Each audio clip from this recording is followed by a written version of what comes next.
And now, really, if I would say you're a keynote speaker, you've been quite a few times on our webinars, and now you're coming from Lyon, but even if you are a citizen both of Canada and Costa Rica, and you worked with the Canadian government, Interpol, NGOs, and various other organizations for over 10 years in support of human trafficking survivors and victims.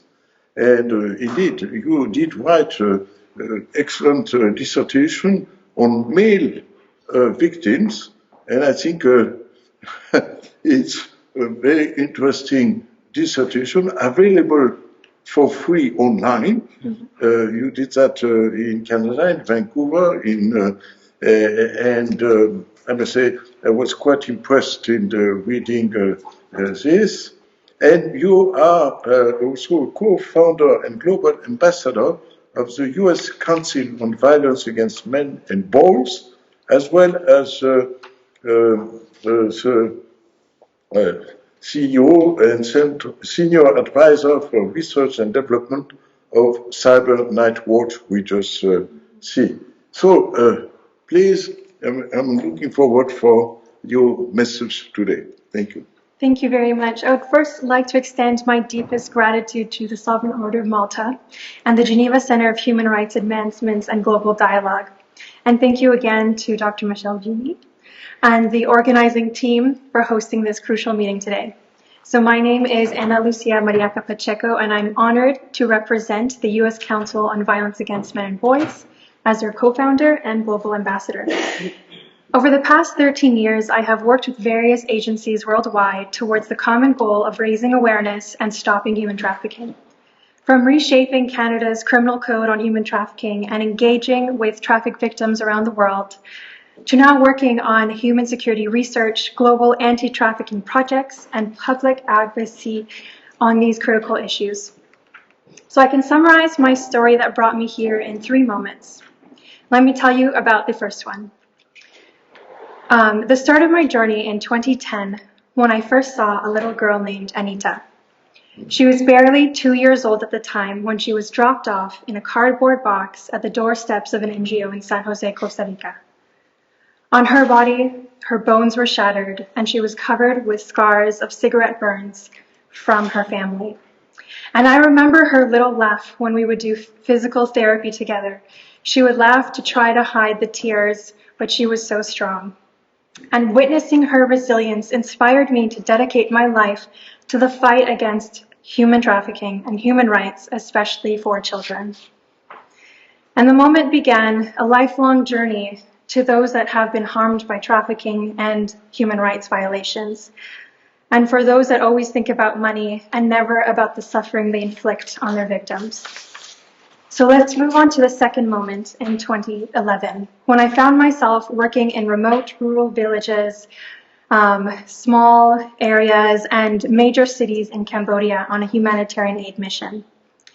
It was then when I first witnessed human trafficking with my own eyes. Our team identified several karaoke bars in Phnom Penh which openly sold sexual services with children. Small menus written in black marker listed many forms of abuse and exploitation on sale for only a few dollars. These kids sat closely together on these dirty couches, and each on their shirt marked a number to help the customer choose their preferred victims. These were just children, scared and totally unprotected from the perpetrators just a few seats down. This was no longer distant news stories on websites, but rather tangible. Helpless children were just an arm's length away, and I'll never forget the pain that I witnessed that day. Now I will share the third moment. While working at Interpol in 2018, I came across a report that unveiled the severe online abuse suffered by infants, toddlers, and boys of all ages. Male children scored highest in the terms of severity of their abuse based on the Copine scale.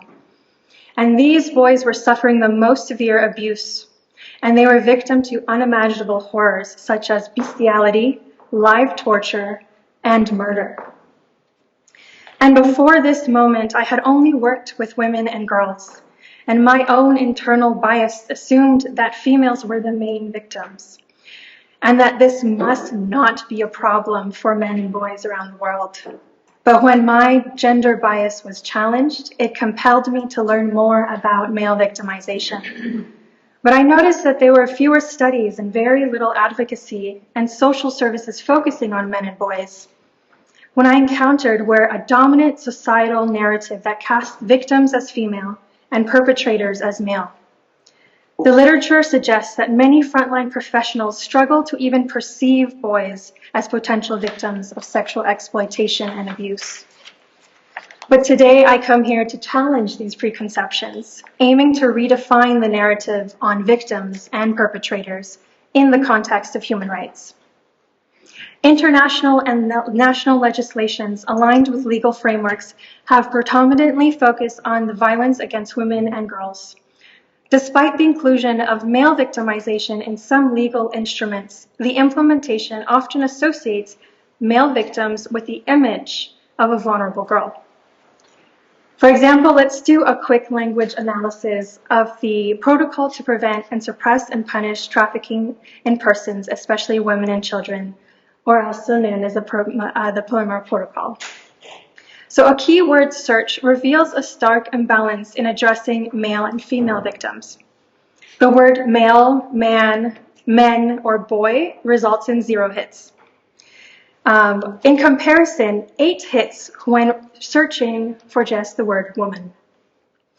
Even though the term child refers to a person under the age of 18, and of any gender, the inference from the imbalance of word choice is that the child is most likely a girl. And in Article 2, the statement of purpose also highlights that the focus is on prevention and combating trafficking in persons by paying a particular attention and interest to women and children while fully respecting their human rights. So we can be more clear and more balanced and be more inclusive in our language when we use to describe these issues, especially in these legal and national frameworks. And according to the United States Department of Trafficking in Persons, in 2019, there were over 24 to almost 25 million people trafficked globally.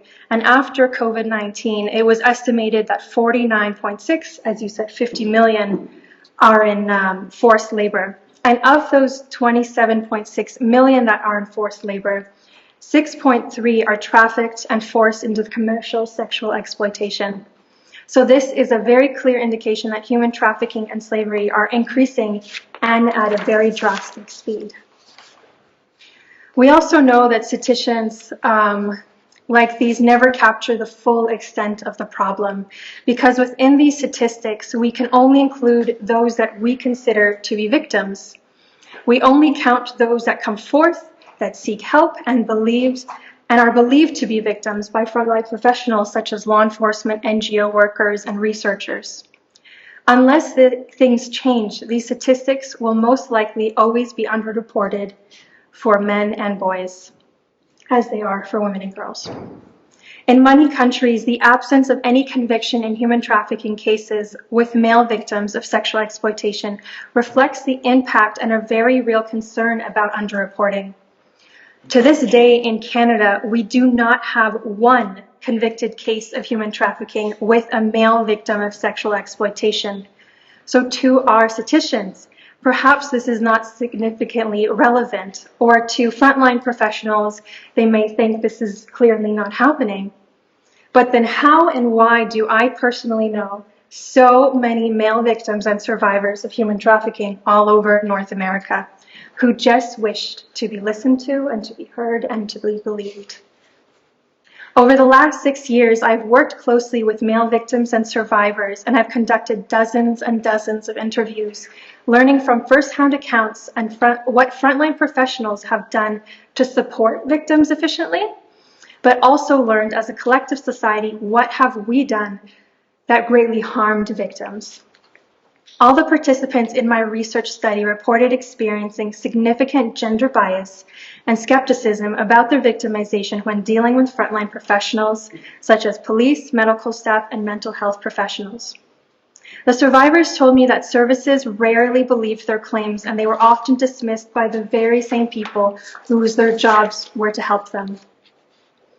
As reported by one of the participants, whose alias is called Wason, after unlocking repressed memories of his trafficking during his adulthood, he checked himself into a hospital and disclosed the incidences that he had recalled to the mental health professionals there. Wason said that none of the mental health staff believed his story and instead placed him in an involuntary hold for a 4-week psychiatric hold and visit, where he was forcibly medicated. Wason just wanted to be free, but he had to take back his disclosure of his child sexual abuse, exploitation, and trafficking to the hospital staff, even if this meant that he was forced to deny his very real, traumatic lived experiences. And this was just a few years ago in Canada. I believe that the society-constructed gender and social biases are determining factors in these institutional failures, because such biases serve as a kind of cognitive shortcut. These shortcuts lead frontline professionals to mistakenly assume that perpetrators of sexual abuse and exploitation and trafficking must be men and the victims must be women and girls. And again, frontline professionals themselves has reported in other studies that these biases are actually impacting them when they're in contact with potential boy victims.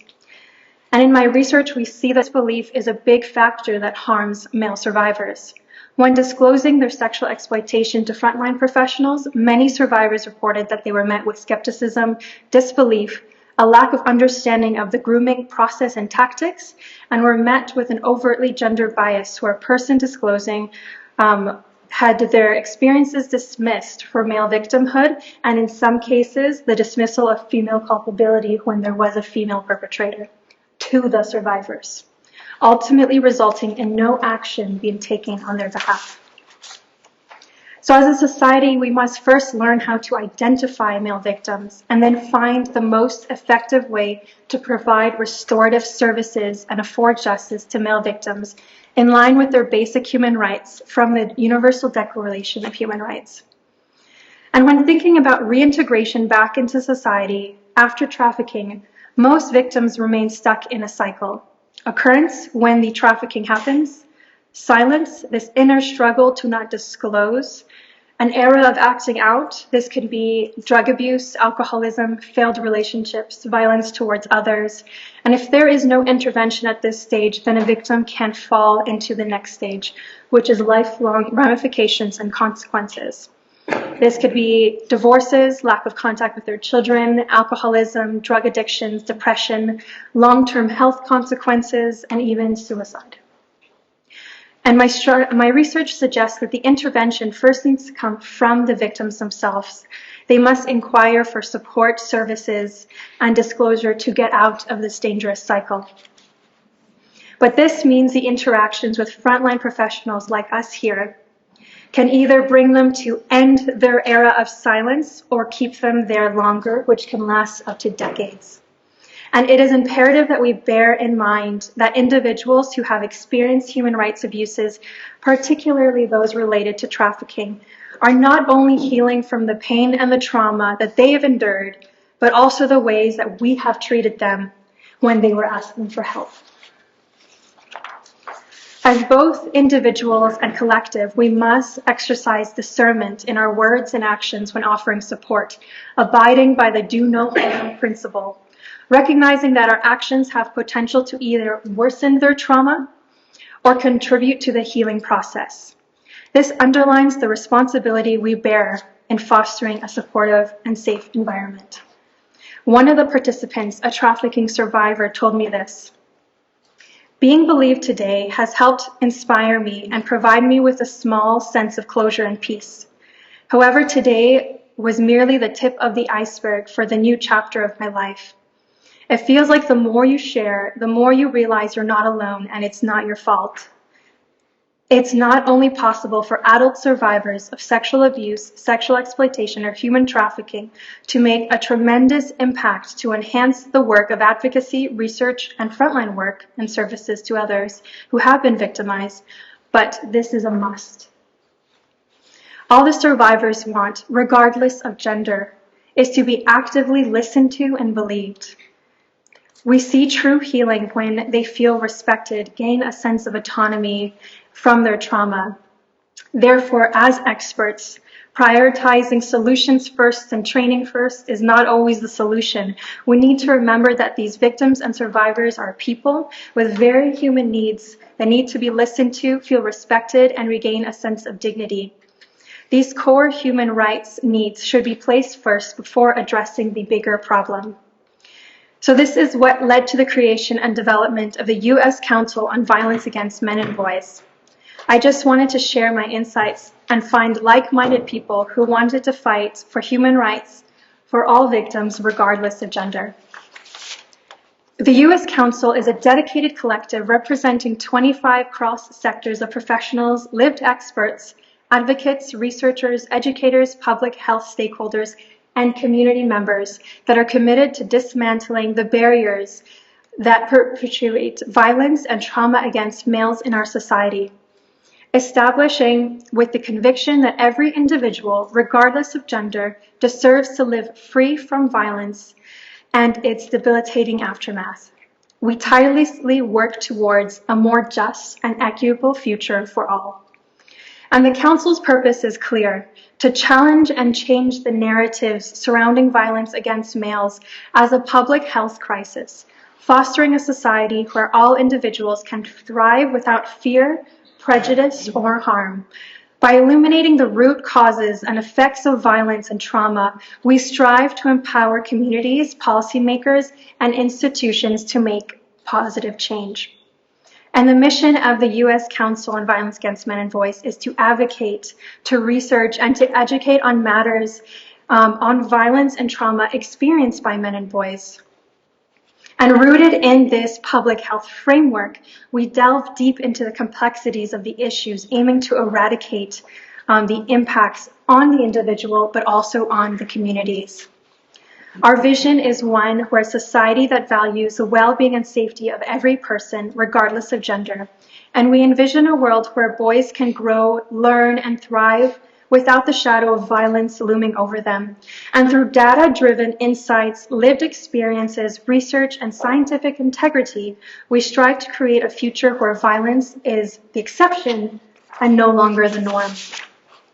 And we are working together with our partners. And so just next week, we'll be participating in the webinar, Challenges and Best Practices in Human Trafficking Policy, Legislation, and Investigation, and and Victim Support Services for Male Victims. And this is the fourth in the series of webinars that teach frontline professionals about male victimization, hosted by Michelle and the Sovereign Order of Malta. Thank you very much. And we are committed to sharing knowledge and resources with the public, professionals, and stakeholders. Our educational program aims to empower individuals in our community with the tools and information needed to prevent and respond to violence and trauma. When the global community finally sees and understands and engages with our content, then that's when we finally see real change. And at the U.S. Council, we stand united in our pursuit for a safer, more equitable world for all. Together, we can create a lasting change to ensure that every individual, regardless of gender, can live in a free life from violence and trauma. And as you can see here, in June 2024, the U.S. Council will host its very first global conference in Miami, Florida. This conference is survivor-led and trauma-informed, and we aim for it to be a transformative public health intervention. And we aim for it to be educating and build capacity building to help address the often overlooked issue of violence against men and boys. And with a focus on redefining this, again, as a health issue, we're hoping to bring to this conference the private sector, government, healthcare, social services, criminal justice sector, within this so we can gain practical knowledge and skills that are necessary to prevent and respond effectively to all forms of violence. And through a heightened awareness of the scope of traumatic experiences by males, attendees will explore the structural determinants of numerous types of violence related to impacts on mental and physical health, education attainability, criminal justice involvement, re-victimization, financial stability, and public safety. So I take this opportunity to invite you all to Miami next year in support of our work, that including men and boys in our discussion finally. While it is so important to address human trafficking and human rights, which demand our unwavering attention and collaborative efforts, it is also important that we stand together and we are inclusive when identifying potential victims of some of the most severe violations of our human rights. So let's not forget that victims can be of any gender and of any age. And I would like to finish a quote from John Michael Lander, founder of An Athlete's Silence, a lived expert, and a man whose resilience and inner strength inspires my ongoing commitment to advocate for universal human rights. With his gracious permission, I present his statement. We need to look at the long-term effects of sexual abuse and trafficking as two separate entities. The trafficking event itself, and number two, the meaning the survivors place on the event, feelings and emotions. The event is traumatic, an extortion from the exterior presence, but the inner meaning we attach to understand and comprehend why it happened can be much more detrimental. Since the experience, survivors struggle every day battling against the internal negative self-talk to appear and function normally as possible based on the stigmas of our society bestowed upon us. In hindsight, I realize I punished myself through shame, guilt, and embarrassment, and negative self-talk. As survivors pursue their healing journey, they are not very far from being triggered by outside influences that will rapidly return their psyche to the exact moment of the event.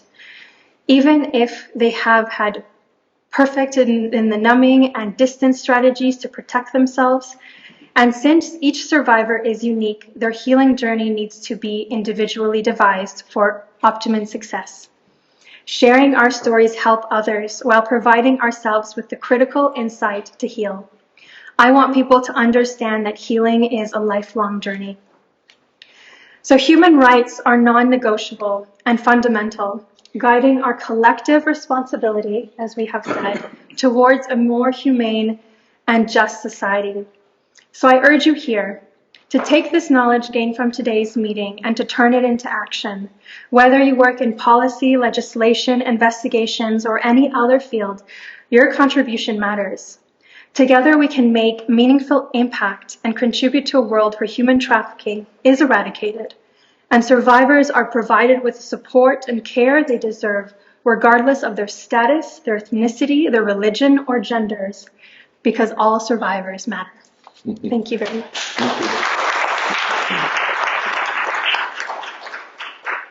Thank you very much, Hannah, for your intervention, reflecting your field experience, academic research, advocacy work, and for your key message to actively listen to victims and survivors, and to train stakeholders, of course, and also the role of civil society, including the associations we are mentioning.